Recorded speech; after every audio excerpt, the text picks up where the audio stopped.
In the humid afternoon of November 15, 1988, a heavy gray sky hung over the Baikonur Cosmodrome in Kazakhstan. On the launch pad stood a machine that seemed to defy the geopolitical reality of its time. It was a snow-white orbiter, sleek and muscular, perched atop the world's most powerful rocket.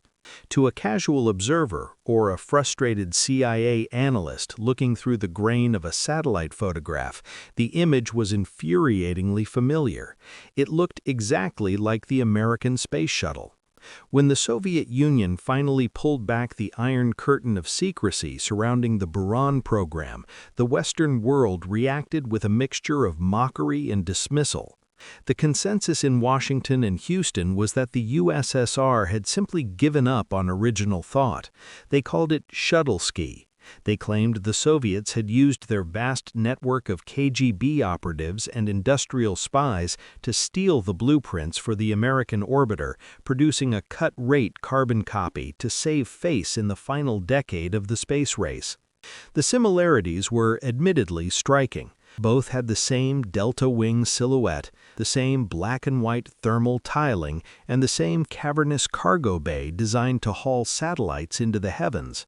To the public, it appeared the Soviets had merely followed the trail blazed by NASA, arriving late to a party that was already winding down. But history is rarely as simple as a silhouette. Behind that familiar exterior lay a spacecraft that was fundamentally different in its DNA. While the American shuttle was a brilliant but compromised child of budget cuts and military-civilian design trade-offs, Buran was something else. It was the result of a total war engineering mindset, a machine built not just to match the American capability, but to systematically eliminate every fatal flaw that the NASA designers had been forced to accept. The world looked at Buran and saw a copy. What they failed to see was a spacecraft that had quietly solved the most dangerous problems in the history of spaceflight, problems that NASA never fully mastered. The most profound difference between the two rivals sat in the cockpit, yet it was something you couldn't see from the ground. Every single flight of the American space shuttle required a human hand.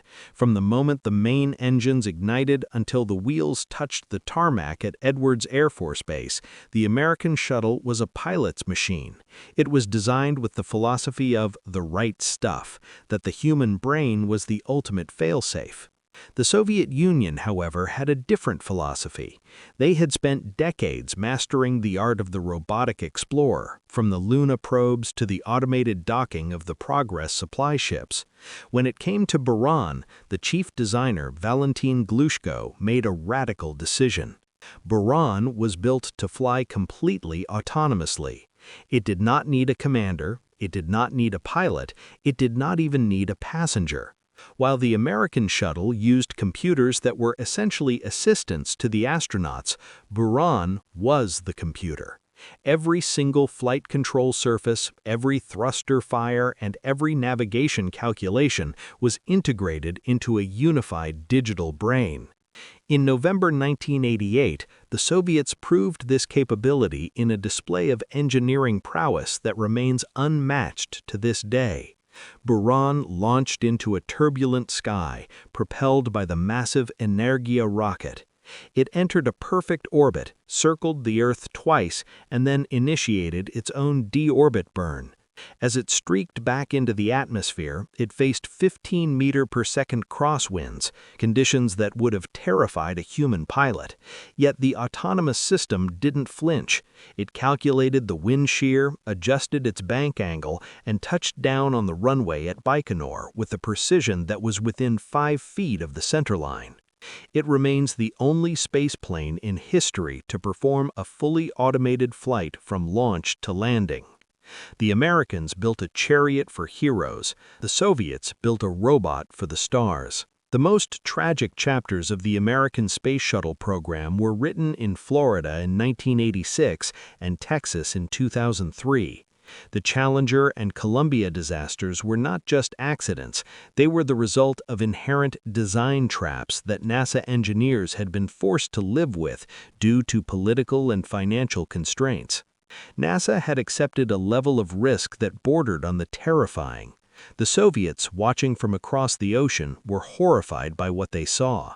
They didn't see a copy of a shuttle, they saw a death trap they refused to replicate.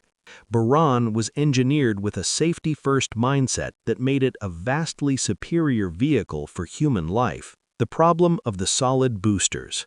The American shuttle relied on two massive solid rocket boosters. Once ignited, an SRB cannot be turned off. It is a firework that must burn to completion. If something goes wrong during those first 2 minutes of flight, as it did with Challenger, the crew is essentially a passenger on a bomb. The Soviets rejected this entirely. Buran's launch system, the Energia, used liquid-fueled boosters. These could be throttled, shut down, or even restarted.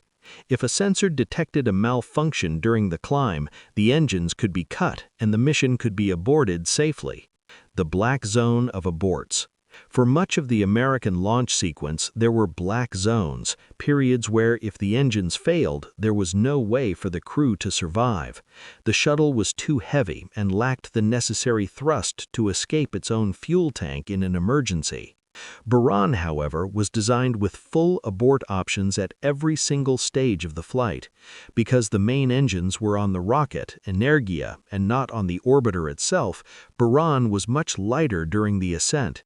It featured an ejection system for the crew and a flight profile that allowed the orbiter to detach and glide back to a runway at almost any point during the launch. Protecting the thermal shield. The Columbia disaster was caused by a piece of foam falling from the external fuel tank and striking the wing's delicate thermal tiles. Because the American shuttle's main engines were located on the tail of the orbiter, they had to be fed fuel from a massive tank sitting right above the wing. The Buran design moved the main engines to the Energia rocket itself. The orbiter sat on the side of a clean, smooth-skinned booster. There was no foam to fall, no ice to break off, and no structural reason for debris to strike the wings. Engineers on both sides of the Iron Curtain have since admitted a haunting truth. If Buran had been the vehicle used for the STS-51-L mission, the Challenger crew likely would have come home. The Soviets hadn't just copied the shape, they had corrected the mistakes. They had built a spacecraft that prioritized the survival of the cosmonaut over the aesthetics of the mission. To look at Buran in isolation is to miss the terrifying grandeur of the Soviet ambition. In the United States, the space shuttle was an integrated system. The orbiter and its engines were inseparable from the mission. But the Soviet designers, led by the legendary Valentin Glushko, viewed the orbiter as merely one possible passenger in a much grander architecture. Buran was a component of a gargantuan system known as Energia. The Energia rocket was the most powerful heavy-lift vehicle ever conceived in the Eastern Bloc and perhaps the world. Unlike the American system, where the shuttle's three main engines provided the primary thrust to reach orbit, Energia was a true standalone booster. It was a skyscraper of liquid oxygen and hydrogen flanked by 4 massive strap-on boosters. It didn't need Buran to fly. In fact, Buran was essentially a payload strapped to the side of a Titan. This modularity provided the Kremlin with a versatility that haunted NATO strategic planners. While the American shuttle was restricted to carrying what could fit inside its cargo bay, Energia could launch almost anything. Declassified Soviet military dossiers suggest the rocket was designed to carry Mir-2 space station modules, massive self-sustaining habitats that would have dwarfed the existing Mir station. Heavy military payloads, reconnaissance platforms the size of city buses, capable of monitoring every radio frequency on the planet. Experimental weapons platforms, most notably the Polius, a 1.2 megawatt carbon dioxide laser orbital platform designed to track and destroy American ICBMs in flight. Buran itself was in many ways optional. The launcher was the real prize. To the west, this signaled a shift in the balance of power. If the Soviet Union could put 100 tons of hardware into orbit in a single launch without needing a reusable shuttle to return, they could effectively build a permanent, armed fortress in the stars. It wasn't just a race for exploration anymore, it was the construction of high-ground military supremacy. The question that has echoed through the halls of aerospace history for decades is, what was Buran actually going to do? While NASA marketed the shuttle as a space truck for scientific research and satellite deployment, the Soviet Ministry of Defense had far more aggressive objectives in mind.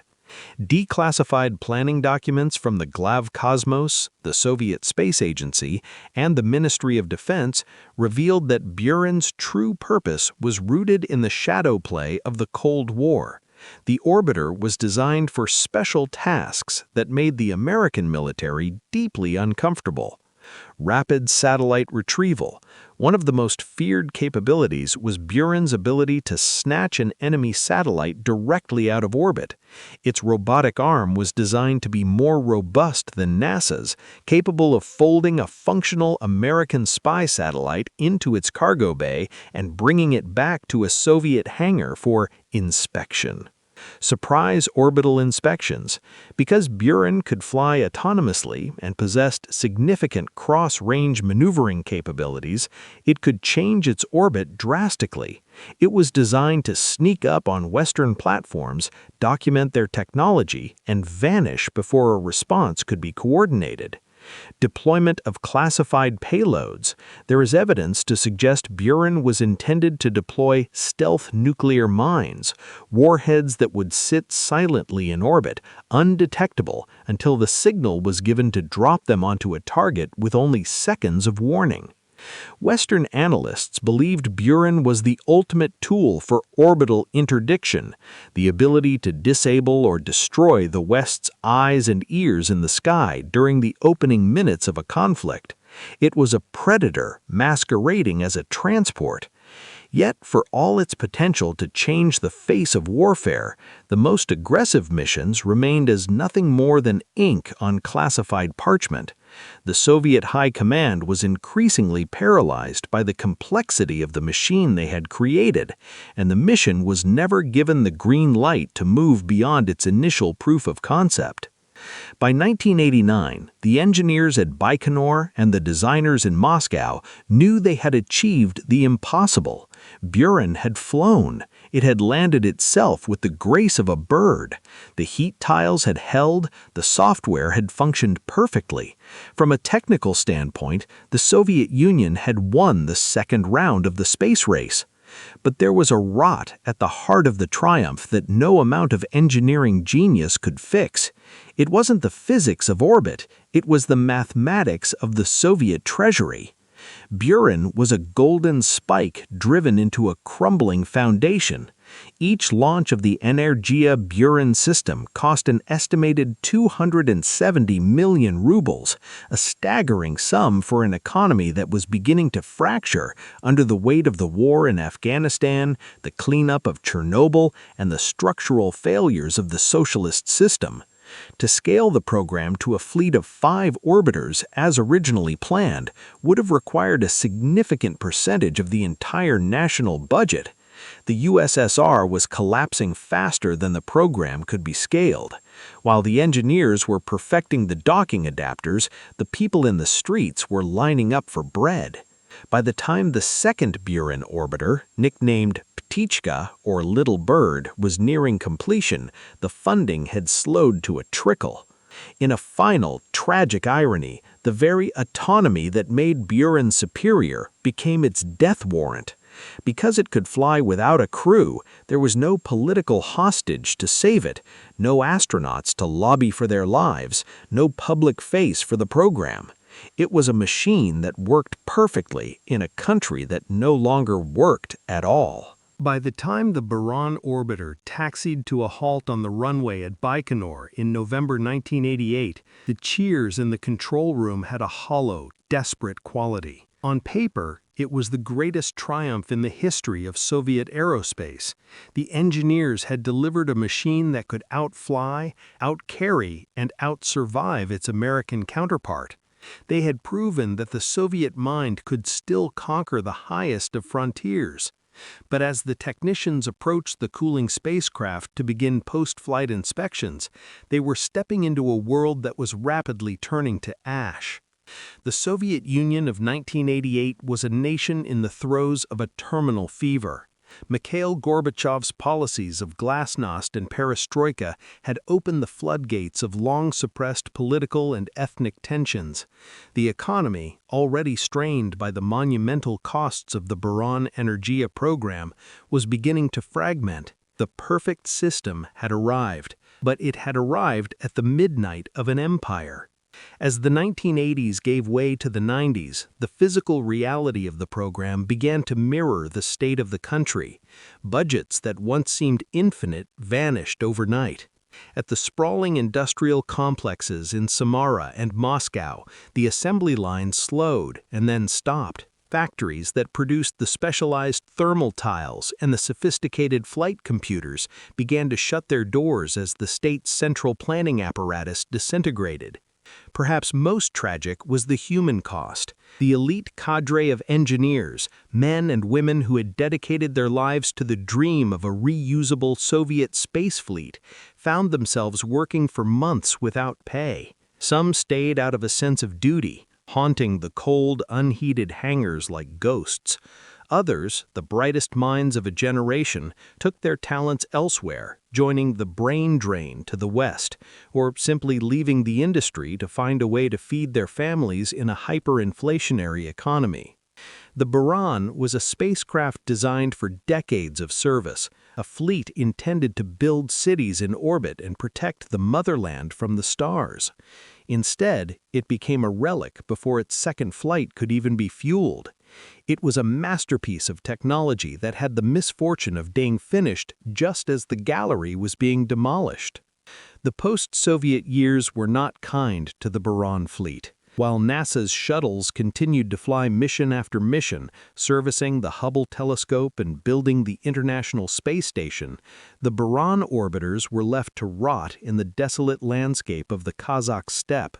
They became orphans of a vanished superpower, stored in massive, vaulted hangars that were slowly being reclaimed by the desert winds. The most heartbreaking chapter of this saga occurred on May 12, 2002. At the Baikonur Cosmodrome, the legendary Site 112, the MIK building, stood as a testament to the scale of Soviet ambition. It was one of the largest buildings in the world, designed to house the Energia rockets and the Buran orbiters in their ready-to-launch configurations. Inside sat the only Buran that had ever actually touched the stars, the 1.01 orbiter, still attached to a mock-up of its massive Energia booster. But neglect is a slow and patient killer. Years of minimal maintenance had allowed the roof of the gargantuan structure to weaken. Following a heavy rainstorm and botched repair work, a massive section of the roof suddenly gave way. 8 workers lost their lives in the disaster, and the primary Buran orbiter was crushed under thousands of tons of concrete and twisted steel. The spacecraft that survived the searing heat of re-entry and the vacuum of space was destroyed by a leaky roof and a lack of funding. It died on the ground, a victim of the very infrastructure it was meant to transcend. The wreckage was eventually cleared away, and the remains of the most advanced spaceplane the USSR ever built were sold for scrap or left to rust in the open air. It was a quiet, ignoble end for a machine that once represented the pinnacle of human achievement. Across the complex, in another hangar, known as the MZK, 2 other orbiters, the nearly finished Ptichka and a test model, remain to this day. They sit in the dark, covered in layers of bird droppings and dust, their cockpit windows looking out into a void that will never be filled. They are the desert ghosts, a pilgrimage site for urban explorers who risk imprisonment to see the remains of a future that never arrived. The story of the Buran is the ultimate irony of the Cold War. For decades, the Western narrative was built on the idea that the Soviet Union was a technologically inferior power that could only compete through brute force and espionage. Buran shattered that narrative. It proved that the Soviets could not only match the finest achievements of American science, but in critical areas like automation, safety, and heavy lift modularity, they could actually surpass them. But the history of the space race isn't a ledger of technical specifications. History doesn't reward the better design or the most elegant engineering solution. History rewards survival.